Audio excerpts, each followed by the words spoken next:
It was all right here, the U.S.'s worst of the worst. Mustard gas, sarin, nerve agents in bulk, in missiles, in deadly concoctions. More than 13,000 tons of America's most dangerous chemical weapons. The government chose this barren desert near Salt Lake City as a storage facility during the height of World War II. The Deseret Chemical Weapons Depot was the perfect place, not just because of its isolation, but because Japanese warplanes couldn't touch it. That's one of the big reasons why they did that, was if the Japanese were able to hit the West Coast, they wouldn't be able to fly from there to here without refueling. Richard Trujillo wasn't even born yet when the poisons began arriving. It grew to an enormous stockpile that the U.S. didn't start destroying until 1996. It was never used, and it just slowly began to deteriorate, and that was one of the big reasons for him wanting to get rid of it. Trujillo would grow up right here on base and spend a career working and living alongside more than 40% of the nation's chemical weapons stockpile. Yes, it's all been destroyed. How hard was that to plan, build, and carry out? You know, that whole task is nothing short of being miraculous in my mind.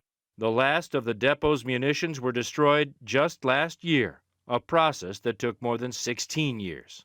One of the amazing things about it was they destroyed all of that, and there was no casualties, it was all done safely. The Department of Defense told us to date, 90% of the U.S. stockpile has been successfully and safely destroyed, which means 10% of the U.S. chemical weapons remain. In other words, we are still dealing with our own chemical weapons, while the world now tries to deal with Syria's. A topic the U.S. Department of Defense told CNN it did not want to discuss. In a statement to CNN, the department says it has been clear that it is inaccurate to draw parallels between the U.S. chemical demilitarization program and the international cooperation that will be required to destroy the chemical weapons stockpile in Syria. While that may be true in a strictly technical sense, getting rid of American chemical weapons on American soil took decades of planning, construction, and coordination between federal, state, and local officials and a very willing military. It also took billions of dollars, and it's still not complete.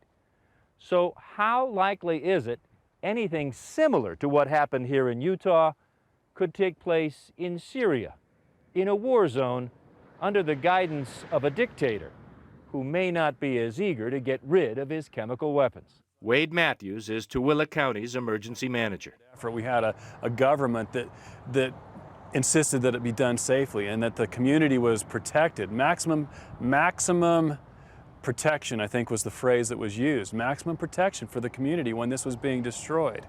And so again, the funding was there. And I don't know that those things are in place in Syria. The final stockpile of U.S. chemical weapons will be destroyed at two plants. Mustard agent, known as a blister chemical, here in Pueblo, Colorado. The deadly VX and sarin gases, and more mustard agent at the Bluegrass plant in Kentucky. But it will take another 10 years, not until 2023, to rid the United States of these ugly and indiscriminate weapons of war. Drew Griffin, CNN, Tooele County, Utah.